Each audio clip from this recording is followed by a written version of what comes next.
Good evening, Dr. Armstrong here again with you. Brought along Woody Hayes today.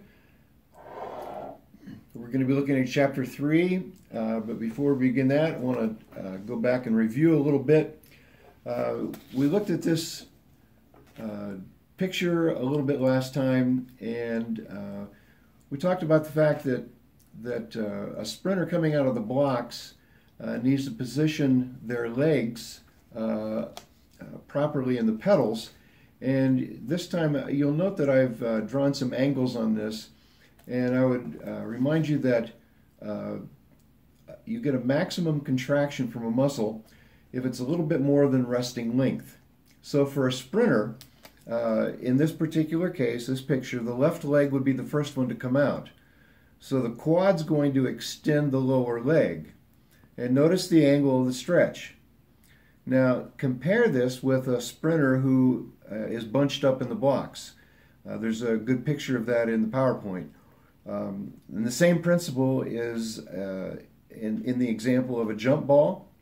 So the understanding of the length-tension relationship and the force-velocity relationship, it's vital as we move through the rest of the semester. Now, looking at this particular chapter, the neuromuscular considerations, I want to start with the synapse, talk a little bit about that. As you know, the more you cross the synapse, the easier the transmission. So what is the threshold of stimulation? Or in other words, what's it going to take to deliver a message to the central nervous system that results in a muscle action? For example, a tap on the shoulder. Well, what is it? How hard do you have to tap on the shoulder for somebody to feel it? Different fabrics of clothing. Have you ever worn a wool shirt? If you wore a wool shirt all the time, you'd be used to it. If you wore it for the first time, obviously your body wouldn't be used to it, and it would send a transmission to the central nervous system saying, this is scratchy, you got to take it off. From a sport perspective, take the example of Pete Maravich. Now, I have a note about him in the text, and I think in the PowerPoint as well. And a lot of you may know about Pete Maravich, the late Pete Maravich. Played for LSU, still holds the single season game average at about 44 points a game. Just phenomenal. He's arguably the greatest ball handler ever. And if you were to look on YouTube, you'd see some fantastic videos. Now, he was naturally gifted, obviously, but they say he never went anywhere without a basketball. So my point here is that he got everything that he did, he got the feel of the ball. And those of you who played a lot of ball or any kind of sport where you've done repetitive motions, you begin to do them naturally. So for him, dribbling a ball, obviously, is natural with either hand. Now, what can inhibit stimulation? Resulting in a slower reaction and subsequent muscle action. Obviously, alcohol and other depressants. Repeated stimulations and exposure, like I mentioned, wearing wool every day. Well, your body would get used to it, and pretty soon it would be so used to that type of fabric on the skin you'd never notice it. Going out into the cold without a coat. Do you know anybody that does that? If you never do that and you have to run from a building to another building, you freeze. But if somebody does it all the time, once again, this is something that you build up to. If we look at it in terms of training, we go to the word overload, which you know the definition of that. You're pushing the limits of the body. For example, if you were to run as fast as you could, as far as you could, not a real good way of training, but if you did that, you would build up lactic acid within the blood very quickly, and we know that lactic acid tends to fatigue the body. Now, one way to build tolerance is to subject the body to blood lactate. So in other words, you run to that level often and your body gets used to it. That's overload. And it falls in line with this concept of not necessarily crossing the synapse, but making the transmission easier to the central nervous system. Now the motor unit is comprised of one single neuron plus the number of muscle fibers that it innervates. And when a motor unit contracts, it contracts maximally or it doesn't contract at all. There's no half contraction of a motor unit. And this is the concept of the all or none theory of muscular contraction. It's a function of gross motor movers and fine motor movers. For example, the extremities, the arms, the legs, the shoulders, the trunk, has a large fiber ratio to neuron, as opposed to the fine motor movers, the fingers, the toes, the tongue, the eyes, has a very small fiber ratio to neuron. And this results in gradation of strength, or what we might call coordinated movement of multiple muscles. Depending on the motor units that are recruited, it's based on the task at hand, and it's influenced by repetition and your past experience. For example, have you ever picked up a suitcase that you thought was real heavy and you went to pick it up and you just almost threw it into the air? Or you went to pick up suitcases you thought were empty and you went to pick them up and they didn't move? What happened? You recruited the wrong number of motor units based on past experience. Let me give you an example. Now this is not a trophy. The Discobolus. It's a statue. This is made out of alabaster, but it'll serve for an example. Years ago, coaching cross country, after an invitational where my women's team finished second, I sent one of the young ladies up to get the second place trophy, and it was about 12 inches high. Looked like a decent trophy. She came back and gave it to me. She said, "I almost stabbed myself in the eye." I said, "What do you mean?" She said, "I went to pick up the trophy and I thought it was going to weigh like any normal trophy would." And so based on her knowledge and past experience, she recruited more motor units than was necessary. And we know that motor units that contract maximally. So too many motor units contracted and she nearly put her eye out with a very cheap trophy. I used to have that trophy and use that for this discussion, and it went by the wayside. Now on page 50 in your text is a really helpful chart on sensory receptors. It breaks down all the types of proprioceptors, and under reflexes it separates the exteroceptive from the proprioceptive reflexes. Let's talk just to begin with the muscle proprioceptors. There are several that you need to understand and know. First of all, the muscle spindles. Now these are found in the muscle belly. For example, if you were to feel in your bicep, it's a good example, the fusiform muscle type. You can't necessarily identify them, but if you kind of feel down into the fibers, this is where the muscle spindles lie. And they are responsive to the length of stretch and to the rate of change in stretch of a muscle. So for example, have you ever tried to, maybe in the younger grades in physical education, where you tried to touch your toes, you leaned over and you're bouncing up and down trying to touch them? It's a ballistic stretch. And you know that it didn't work, did it? It's because the muscle spindles detect the fact that you have a rapid change in the stretch of a muscle, and it causes the muscle to contract. It's kind of a safety mechanism.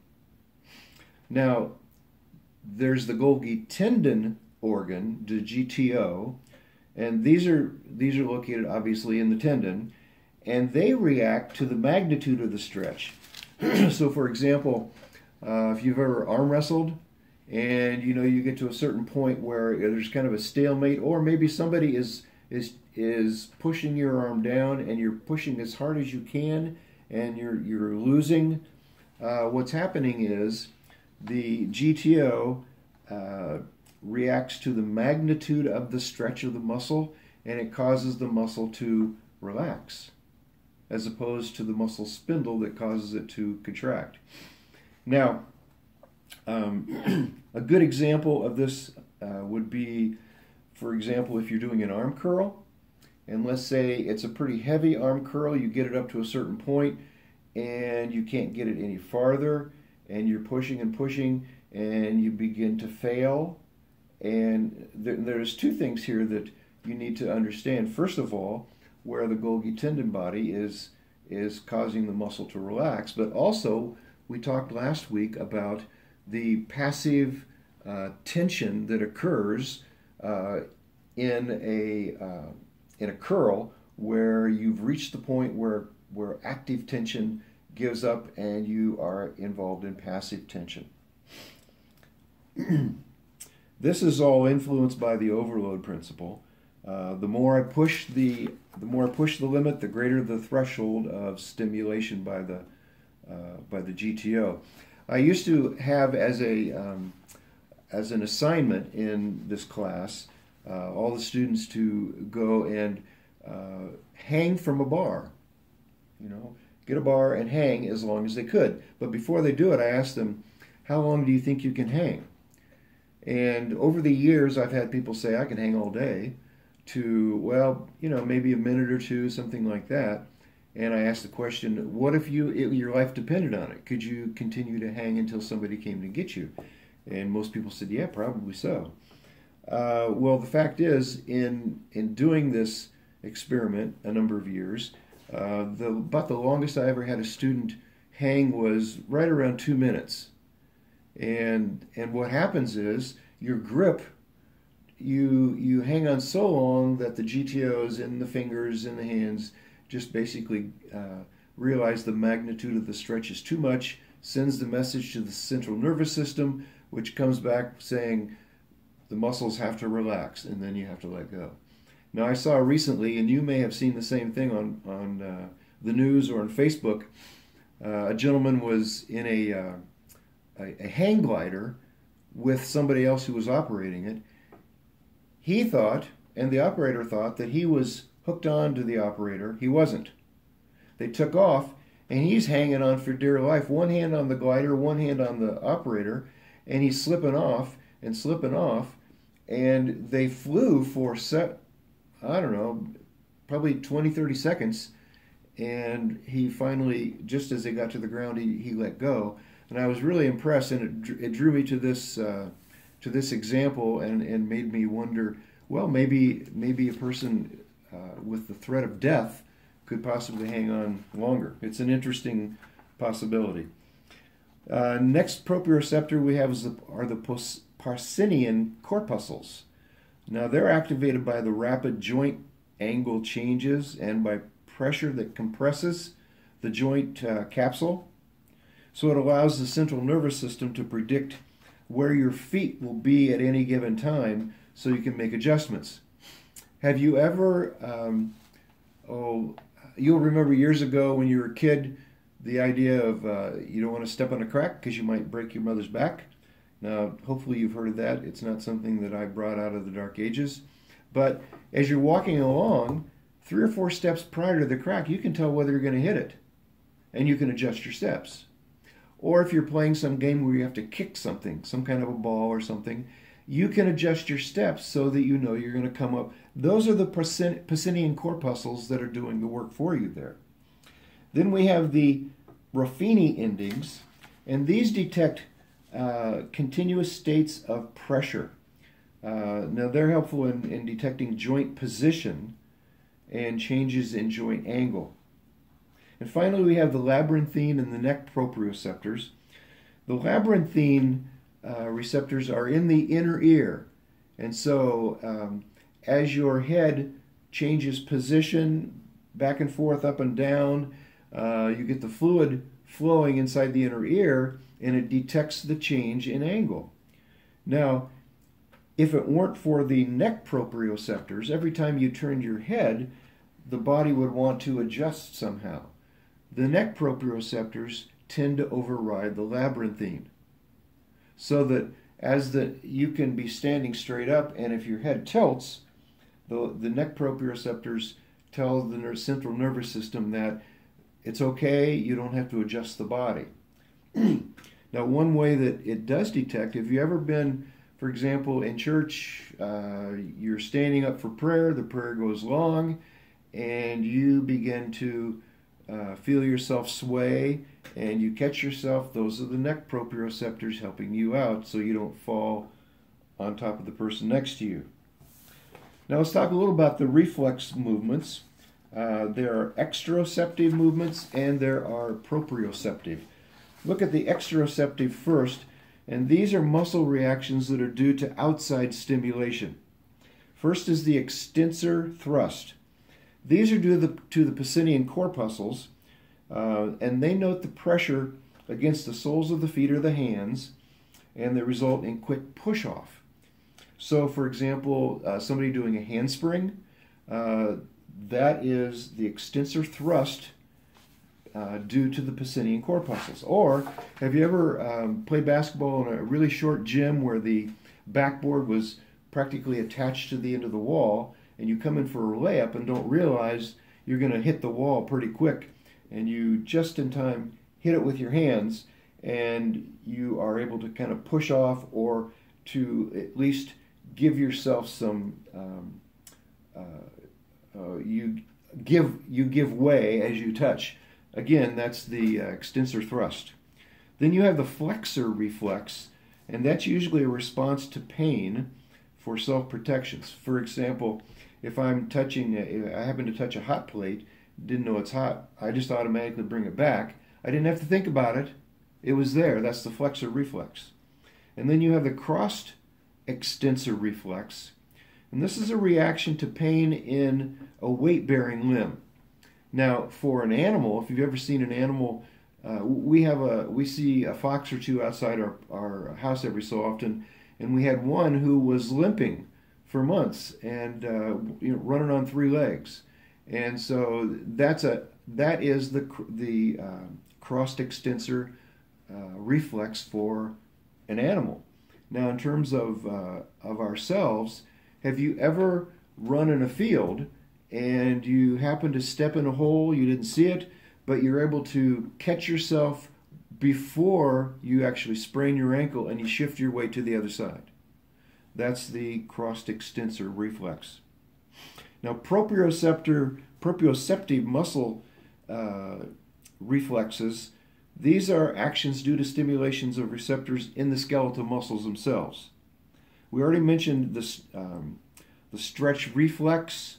This is from the muscle spindles, where you have a change in the stretch of the muscle. And there are two types. One is phasic and one is tonic. The phasic is like a knee-jerk reaction, an actual knee-jerk, as you've had done before. And then the tonic is more of a slow, for instance, a static stretching. There's the tendon reflex, which comes from the GTOs, and then the labyrinthine and neck reflexes, which is the righting of the head and the body. Now, there's an important section toward the end of this chapter, talks about reciprocal inhibition and coactivation. Reciprocal inhibition is when the agonist is activated, the antagonist is inhibited. For example, if you've ever tried to do fast-pitch softball, it's more difficult than it looks if you've never tried it. And I've talked to actual softball pitchers, and what was it like when you first learned? And they threw a lot of balls into the dirt and a lot of balls really high. And it's a matter of letting go too early or letting go too late. Or have you ever had a little kid, you tried to play ball with them, and they tried to throw the ball and it went straight up. Maybe it went backwards. It's all, that would be the coactivation, where the agonist is activated as well as the antagonist. So you don't have good control. This is influenced obviously by repetition and overload. Finally, in this chapter, there is a discussion, a pretty long discussion on plyometrics.